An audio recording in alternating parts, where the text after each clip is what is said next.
I've been playing a lot of Pokemon Let's Go recently, and I think we all knew that it wasn't exactly going to be a true evolution of the series. They have made some definite improvements and changes, but it got me thinking about what we can possibly expect from next year's traditional Pokemon entry. How different can these core concepts really be? I thought the best way to answer this question was to take a look at some of the other monster collecting games out there, and since there are quite a few of them, I brought in some backup.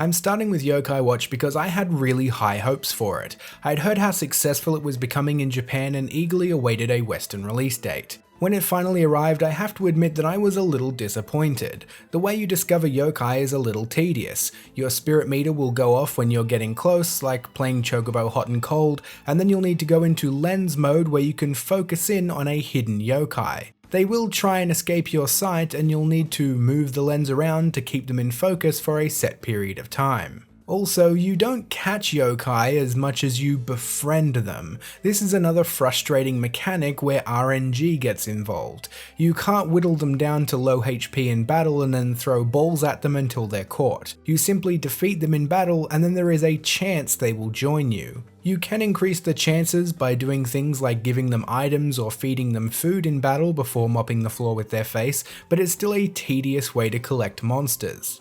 The final gripe I have with yokai is the battles themselves. I've only played Yokai Watch 1 and 2, so this may have been improved, but battles for me were just nonsensical. Stuff just happens with very little decision making or input. Yokai attack and use their abilities automatically. You can rotate which yokai are currently active, but other than that, it will feel like a non-stop train of simple minigames. Each yokai has a Ultimate ability, and to trigger it you'll need to complete a touchscreen minigame like clicking on orbs or tracing a pattern. You'll also have to do something similar to remove negative effects from yokai.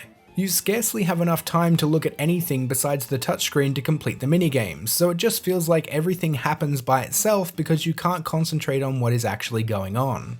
But Yokai Watch does have a saving grace: the yokai themselves. The yokai's designs range from hilarious to brilliant, and the way they are incorporated into the story is something I find a lot more interesting than the standard Pokemon adventure. You're meant to feel like there are hidden yokai all around you, influencing everything that's happening. Maybe you find someone who can't seem to get a win. They lost something important for their job, had their car broken into, and stubbed their toe. Is it just bad luck, or is there a mischievous yokai nearby? Having a gluttonous yokai influencing me would be a great excuse for gaining a couple of pounds over Christmas, but sadly, I don't think that's the case.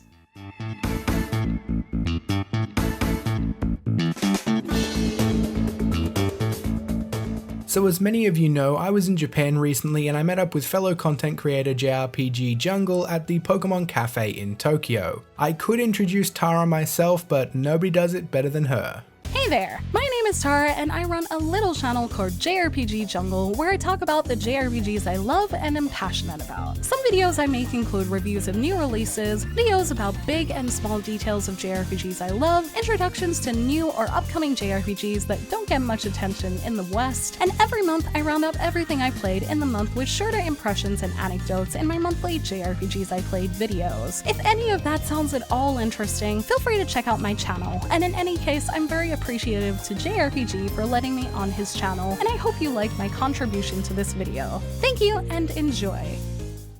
The Pokemon Cafe was a brilliant experience and I got the chance to have a chat with Tara about this very subject: monster collecting games that aren't Pokemon. Luckily, she had played quite a few of them and we set out to make 2 videos. The one you're watching right now is just one part of a duology. When you're finished watching this, you can head over to JRPG Jungle to see another pick from me and a couple more from Tara. But for now, it's time to bring her back to talk a little bit about the Digimon Story Cyber Sleuth series.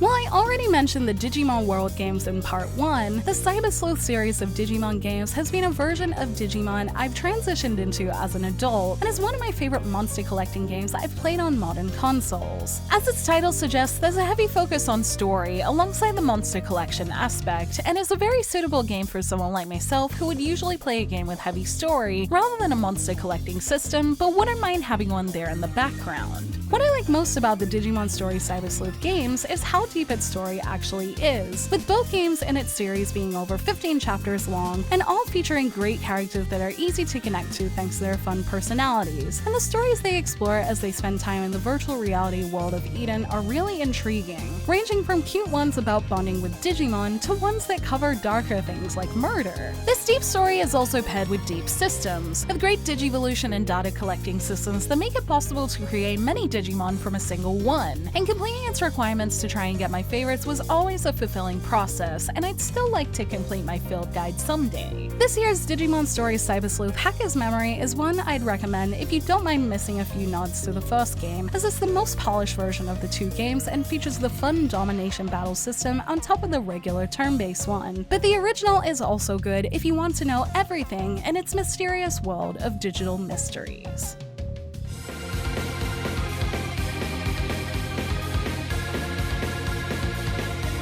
Shin Megami Tensei encompasses a lot of different subgenres and has a ton of different mechanics depending on the game you're playing, but a mainstay of the series has been the monster collecting aspect, or in this case, demon collecting.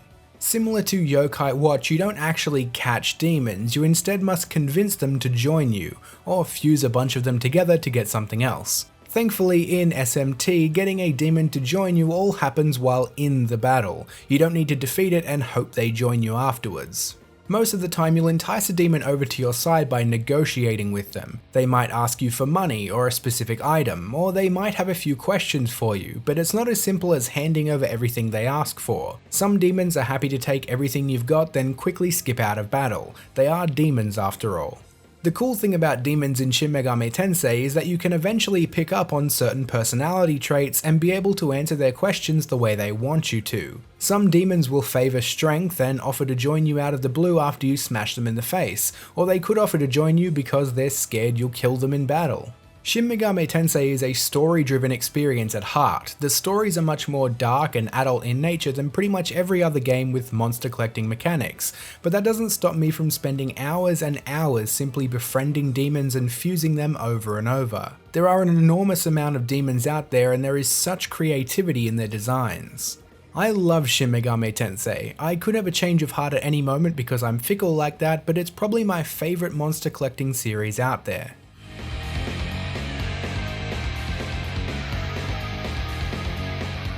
Now don't forget to head on over to Tara's channel, JRPG Jungle, to check out the other part of this two-part video series, and why not jump down into the comments and let us know what your favourite monster collecting game that isn't Pokemon is. Thanks for liking, subscribing and sharing, and I'll see you all soon.